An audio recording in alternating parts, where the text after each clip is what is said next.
لە ڕاستیە بە استراتیج بە شێوەیەکی ئامانجدار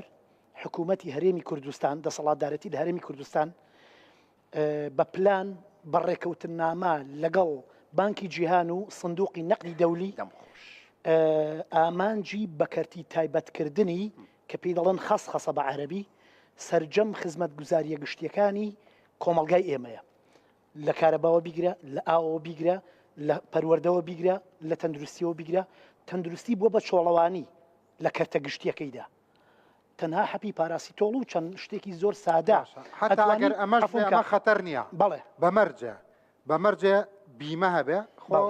خۆ بەریتانیا بە چی پێشکەوت مارگرێت تاتچەر هات سیستمی تاتچەریزمی پێڵەن هات سیستمی خەسخەسەی دانا بەڵام لە ڕاستیە ینی لەسەر جەمی کۆمنتەکانم کۆمنتم لەسەر کەرتی تایبەت دەخەمە ڕوو بە کەرتی تایبەتیکردنی پەروەردە ئەمە یەکێک لە هەرە گرفتە گەورەکانە لە ئەو وڵاتانەی کە نیولیبرالیزم گەیشتووە بە ئەوجی خۆی بەم شێوازە نییە کە حکوومەت شانی خۆی خاڵی بکاتەوە لە مەسئولیت لە بەرامبەر خزمەتگوزاری گشتی کە یەکێک لە خزمەتگوزاری گشتیە هەرە گرنگەکانی هەر کۆمەڵگایەک لەم سەرزەمینە پێشکەشکردنی پەروەردەیەکی کواڵیتی بەرزە بە کۆمەڵگە.